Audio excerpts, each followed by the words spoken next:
Let's go book shopping together. I'm right outside Indigo and I'm in the mood to buy books. So I'm hoping that I find some good ones and I come out with a good haul. Let's go.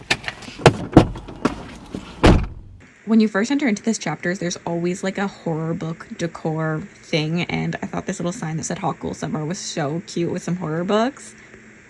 Then after that, I just went straight to the horror section and I saw We Used to Live Here, which is a spooky horror haunted house story.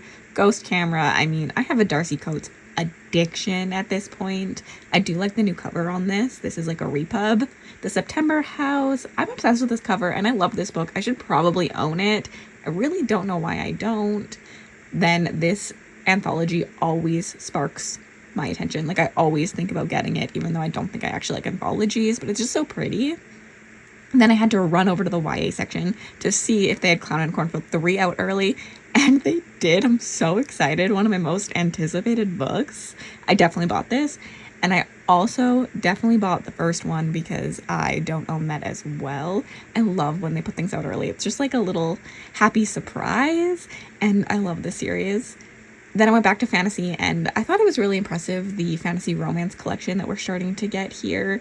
They have a lot of them. I'm just going to show you a bunch of them as I looked at them to see if there's anything I liked. Broken Bonds, like elite shelving in my opinion, is happening here. I love that we're getting more fan row. But who did this? Who made that book so much bigger than the rest of the series? There's the Maria V. Snyder's, the recovers that I think are really pretty on this series. And then I had to go look for some thrillers. It really annoys me that the thrillers are just in general fiction and I have to look by author. It just feels so weird that, like, there's Circe next to all these other thrillers, or like John Mars next to historical fiction. I wish they were more categorized, but I also found that in the romance section, I found all of these like monster romances, fantasy romance within romance.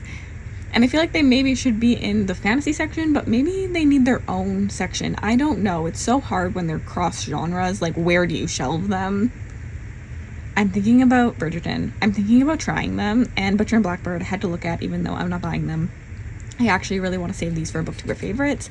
This is me just seeing if thumbnails would work in the bookstore, taking a cute little pic and, you know, posing. I think it was really adorable and cute, so I left it in the vlog for all of you guys to look at as I ranted about just like shelving. But I think it's so hard. Like, what do you do? But a thriller section, I truly think we need one really badly. Like, I don't know. Then I went to look at this best books of 2024 so far. This is probably their top selling books. This doesn't mean it's the best literature, but like what has been selling the most. So like Riley Sager on the shelf makes a lot of sense to me. Same with Leigh Bardugo and Emily Henry. I'm shocked that Danielle Jensen was on this, especially because they still had some of her like first edition books. There were still some that had the like pretty edge on this chapter's place or in the chapters. And then I had to go look at their spooky season decor. I love the mugs at Indigo. I have a ghost mug from them and it's one of my favorites. But I love these ones where like they empty and you see something. They just aren't big enough for me, so I never get them, but like they're so cute. This little black cat one was adorable, and the monster foot, oh, so cute. But I loved this like Grim Steeper. If I was a tea drinker, I would be getting this 100%. Like, so funny. Also just like the pancake maker, waffle maker, and Zombie Burrito. I love that game. We own Thorthro Burrito already. I did buy some books. I don't think I bought anything out of the ordinary. What I really wanted to buy today was We Used to Live Here. I'm reading this for the Spooky Challenge for Haunted House, and the person who put this little sticker on this was my cashier, and she was just talking about how good this book is and how she read it a week early and was just waiting for pub day so that she could put her sticker on it that said staff pick. And so now I'm extra excited. She said it's really creepy, there's bugs in it, and just like it gave the vibes, which has me super excited. I don't know why. Just like a stranger talking about how much they loved a book just always makes me so excited for a story, because like they have no reason to like shout from the rooftops about this book to me. She could have just scanned my books and had me pay and then be over with it, but she took her time to like talk to me about this book that she loved.